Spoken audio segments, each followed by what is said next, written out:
शहज़ादा निसार मिल्लत खलीफ़ा क़ाइद मिल्लत सैयद नज़ीर बाबू किबला,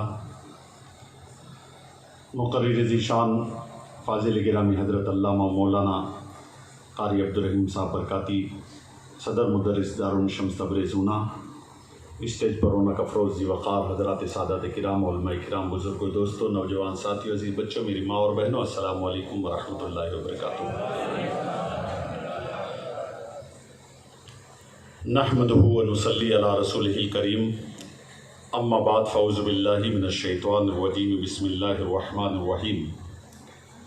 फ़ी जन्नातिन यतसाअलूना अनिल मुजरिमीन, मा सलककुम फ़ी सक़र, क़ालू लम नकु मिनल मुसल्लीन व लम नकु नुतिअमुल मिस्कीन व कुन्ना नख़ुज़ु मअल ख़ाइज़ीन व कुन्ना नुकज़्ज़िबु बियौमिद्दीन हत्ता अतानल यक़ीन।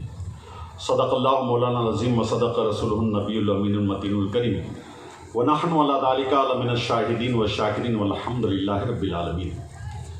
आइए हम और आप मिलकर हुज़ूर ताजदार मदीना अनीसुल ग़रीबीन मुरादुल मुश्ताक़ीन ताहा व यासीन हुज़ूर रहमतुल लिल आलमीन मिसबाहुल मुक़र्रबीन सिराजुस सालिकीन शम्मुल आरिफीन राहतुल आशिकीन महबूब रब्बुल आलमीन, दोनों आलम के मालिक व मुख्तार, हम गरीबों के गमगुसार, सैयदी अबरार व ख़यार, आक़ाए नामदार, मदनी ताजदार, नबी मुकर्रम, रसूल मुअज़्ज़म हुज़ूर सरापा नूर अहमद मुस्तफ़ा मोहम्मद मुस्तफ़ा सल्लल्लाहु तआला अलैहि वसल्लम की बारगाह में हदिया दरूद सलाम पेश फरमाए और पढ़े। अल्लाहुम्मा सल्ली अला सैयदना मौलाना मुहम्मदिन बारिक वसल्लम सलातु व सलाम अलैका या रसूलल्लाह। नबी और आले नबी पर एक बार और दरूद बुलंद आवाज़ से दरूद पाक का नजराना पेश करें। अल्लाहुम्मा सल्ली अला सैयदना मौलाना मुहम्मदिन व बारिक वसल्लम सलातु व सलाम अलैका या रसूलल्लाह सल्लल्लाहु तआला अलैहि वसल्लम।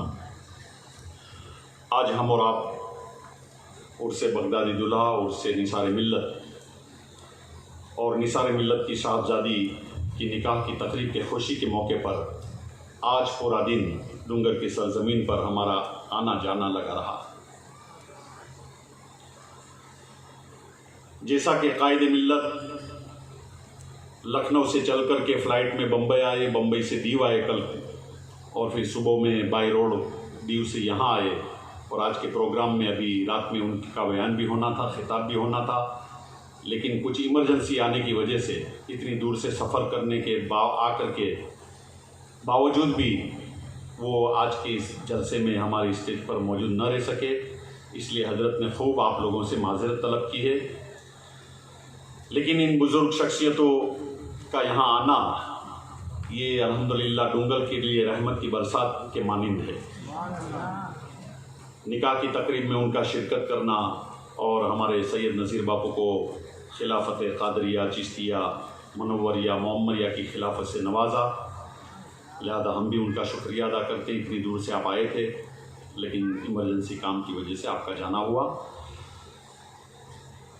अभी मुझसे पेशतर क़ारी अब्दुर्रहीम साहब बरकाती ने इमाम आली मकाम सैयदना इमाम हुसैन इब्न अली रज़ियल्लाहु ताला अन्हो के मुताल्लिक़ मुख्तसर मगर बहुत जामे तकरीर आपके सामने बयान फरमाई।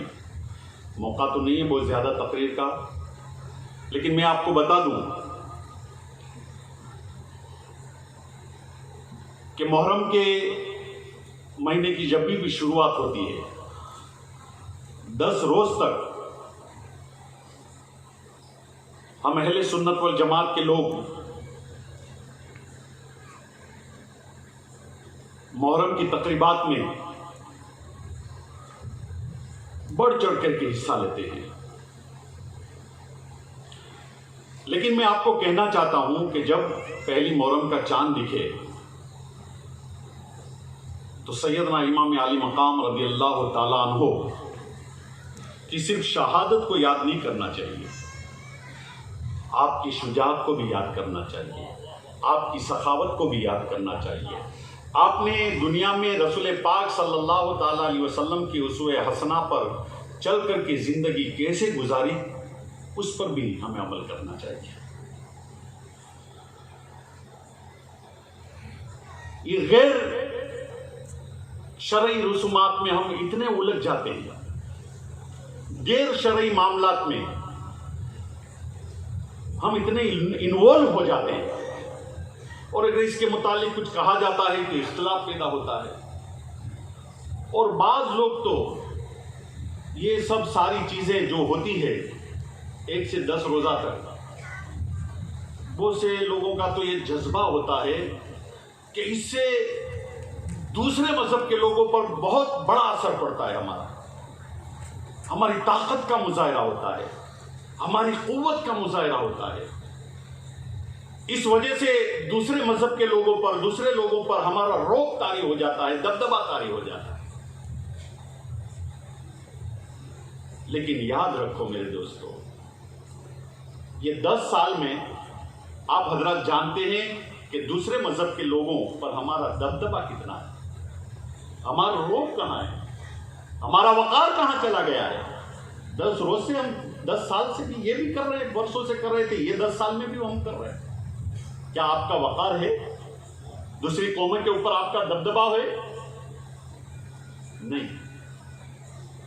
तो मालूम क्या हुआ कि अगर दूसरी कौमों के ऊपर, दूसरे मजहब के ऊपर, उनकी बिरादरों के ऊपर, उनकी कौम के ऊपर अगर हमारा दबदबा अगर कायम करना है तो खुदा की बारगाह में झुकना सीखो। इसलिए कि खुदा की बारगाह में जो झुकता है, अल्लाह तबारक व तआला उसे दूसरे के आगे झुकने नहीं देगा। आ गया इन लड़ाई में अगर वक्त नमाज, किबला रू हो कि जमी हो सुई को में हिजाज, एक ही सत में खड़े हो गए महमूद और याज, न कोई बंदा रहा न कोई बंदा नवाज, बंदा हो साहब हो मोहताज हो गनी एक हुए, उनके दरबार में पहुंचे तो सभी एक हुए। सैयदना इमाम अली मकाम रज़ी अल्लाह तआला अन्हु की जिंदगी का मुताला कीजिए आप, कितने अखलाकमंद थे, कितने सीधे सादा थे, उनकी सखावत का आलम क्या था। न गुरूर था उनमें, न घमंड था, न तकब्बुर था, न अना थी। सैयदना फारूक आजम रज़ी अल्लाह तआला अन्हु की बारगाह में हाजिर होते हैं। सैयदना फारूक आजम रज़ी अल्लाह तआला अन्हु की खिलाफत का दौर है। बाहर हजरत अब्दुल्ला इब्ने उमर खड़े हुए, पूछा फारूक आजम तन्हा है, उनसे कुछ गुफ्तगू करना चाहता हूं। अब्दुल्ला इब्ने उमर ने कहा कि अमीर मुआविया तशरीफ लाए हुए हैं, लिहाजा फारूक आजम उनके साथ गुफ्तगू कर रहे हैं। आपने फरमाया मुझे बहुत कोई इमरजेंसी नहीं है, बाद में आकर के फारूक आजम से मिल लूंगा, बाद में गुफ्तगू कर लूंगा। आप चले गए। अमीर मुआविया से सब गुफ्तगू जब खत्म हुई फारूक आजम की, अब्दुल्ला इब्ने उमर ने बताया कि हुसैन इब्ने अली तशरीफ फरमा थे, आपसे मुलाकात चाहते थे, लेकिन जब पता चला कि आप अमीर मुआविया के साथ गुफ्तगू कर रहे इसलिए वो चले गए। फौरन सैयदना फारूक आजम रज़ी अल्लाह तआला अन्हु ने अपने साहबजादे को इमाम हुसैन को बुलाने के लिए भेजा। हजरत इमाम हुसैन तशरीफ लाते हैं, सैयदना फारूक आजम रज़ी अल्लाह तआला अन्हु ने अपने पास बिठाया और कहा शहजादे मुझसे मिलने के लिए आए थे, वापस क्यों चले गए मिले बगैर? कहा हुजूर मुझे कोई इमरजेंसी नहीं थी, आप अमीर मुआविया से गुफ्तगू कर रहे थे, मशगूल थे काम में, मैंने डिस्टर्ब करना मुनासिब नहीं समझा। तो फारूक आजम ने क्या जवाब दिया, अरे हुसैन कभी भी ऐसा मत करना, बिला झिझक मेरे पास चले आना, जब कभी क्यों गुफ्तगू करना, कोई भी काम हो आपको देखना नहीं है मेरे पास कोई बैठा है।